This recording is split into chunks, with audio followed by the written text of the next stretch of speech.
Hello everyone, I'm Anthony, and I'm the newest member to Primeval Horizon's development team.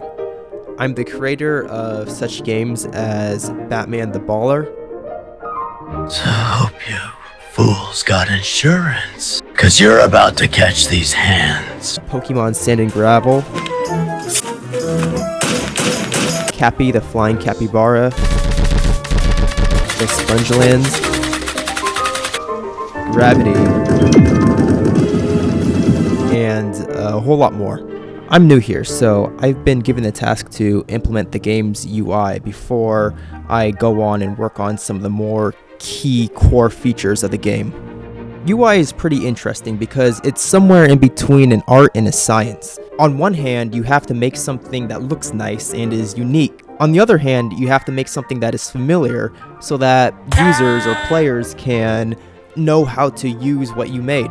Because pausing doesn't actually pause the game, I wanted to make the pause menu as unobtrusive as possible. So I looked at some very minimalist UIs from Batman Arkham Asylum, Resident Evil, Super Mario Odyssey, and a lot more. Here are a few designs I made based off those references, and went back and forth with JJ and came up with this final design. The main menu design was already done for the most part. I just added some extra touches to re-clarify what we were trying to do with that. For the settings menu, I looked at references that looked good, were simple, was to the point, and could get implemented sometime within my lifetime. And this was the final product.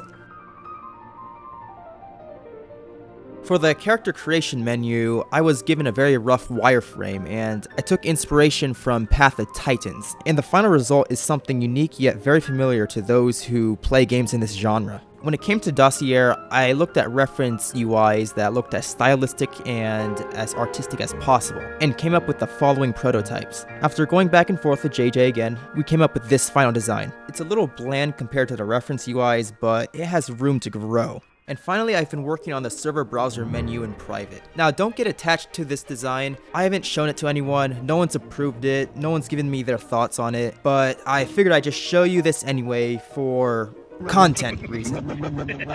Now that I had finished designing the UI, I stopped procrastinating and actually started implementing the UI. This was quite tough because the Unreal Engine really complains when you mismanage memory. Then I expanded upon Locomotion in order to make quadrupeds look good. Before this, quadrupeds would slide across the floor whenever you decided to turn. So, quadrupeds will now turn their spines as they turn. Additionally, they have a turning radius. Implementing a turning radius and getting the spine to turn correctly involved a lot of failures at first. Both of these improvements result in the quadruped looking decent no matter how much you try to break it. Next, I added the footprint and tracking system to the game, where dinosaurs will now leave behind footprints, and when the player presses the scent key, the footprints and nearby dinosaurs will be seen through X-ray. Now, this sounds overpowered, but it will be nerfed, and what you're seeing here is just an early prototype mechanic. Finally, at the present moment, I am working on the dinosaur customization system. It's going to be massive, and more expansive than any other dinosaur competitor out there.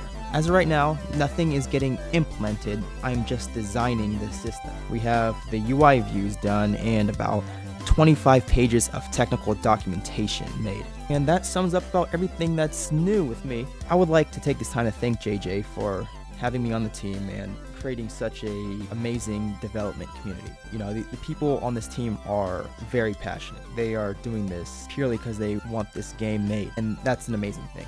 You guys are going to be in for a surprise when this game launches. Alright, that sums it up. Take care.